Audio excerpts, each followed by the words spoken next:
Welcome back, Sports Tonight on Channels Television. Just before we went to that break, we listened to the Minister for Youth and Sports, Solomon Dalong, explaining the crisis, the leadership crisis in basketball in Nigeria. And there's been allegations that the Ministry for Youth and Sports and the Nigerian Olympic Committee, they were, remember allegations, they were supporting the Kida group. And that's what the minister was trying to say, that, look, we had no hands.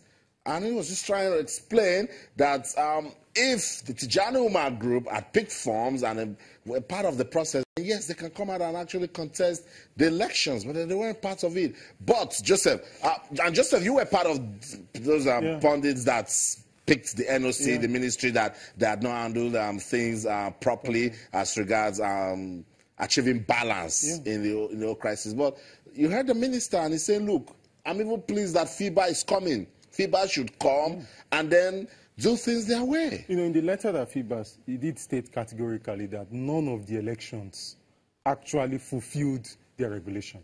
So whether the Kida faction, the one that was done in a hotel, empty seats, as we've seen, and the Tijani Umar faction that was done in both of them failed to fulfill the FIBA regulation. But preliminary process, Joseph, the minister just said that first to contest and you pick forms. The thing is that when you see that a grand scheme is being laid, you don't want to be part of it. It was obvious from the trappings, you know, that this is something that is being prepared for. And if he had, you know, consented, it would have been now, the case would have been that he was defeated in an election. But when you see your enemies on the table and you see all everything is where it's gravitating towards, the best thing to do at that point is not to be part of that grand scheme, because you already know it's like, you know, it's almost as if it's like the entire thing you're just falling into a trap. You know, so when Tijani Umar saw the whole setting, he knew that there was no way, the system is not free and fair to his own analysis, and the delegates available and everything had been doctored. So he just immediately, you know, just removed himself from the entire scheme and went and formed his own faction. But the thing about it is that he is aware that the FIBA regulation was not, you know, in force. It was not being followed through. You know, so that's why FIBA stated it clearly that both elections failed woefully to meet up with That's FIBA. Let's talk about what was laid down from Nigeria. The Ministry for Sports is the parent body for sports in this country. And then the NOC, they were in charge of the elections. When you listen to the minister with the things he said, they did make some points. He did make some points that he didn't buy the form, which is normal. And, you know, this thing, fine, statutorily, if you look at it in terms of the arrangement of things, you would say procedurally he didn't get the form. But it still boils down to the same thing. If he feels that he's not going to, the election will not be free and fair, and the rules are not being obeyed, he wouldn't want to be. But has the minister been able to convince you and other persons that alleged? The minister doesn't have to be directly. We know the way things are done in this part of the world. The minister doesn't have to be directly involved if indeed he has any. I want to exonerate him, my benefit of doubt. I believe that ministry. But we know the way things are done in this country. They have proxies. You know, they can get this thing done. But the issue is that, irrespective of, he should have ensured that the FIBA regulation, which is quite clear, is followed through. You know, and this thing did not just start with the elections. There were issues leading to the elections. So the election just led to the entire thing snowballing. But before that time, there have been malpractices along the way with the delegation, the delegate lists, you know, and the doctoring and everything. And he saw that the platform wasn't fair enough. I mean, he wouldn't get a fair hearing. The election would not be free and fair. That was why he just decided to exempt himself from it. So that's it. Solomon Dalong, Minister for Youth and Sports in Nigeria, says the ministry and the Nigerian Olympic Committee, the NOC, have nothing to do with the crisis in the leadership of basketball in Nigeria. It says we've been neutral, we played our parts, and then some persons didn't do the right things, and that's why we are where we are, you know. So, and something of note, Austin, it's important that we try as much as possible to resolve this issue before next month.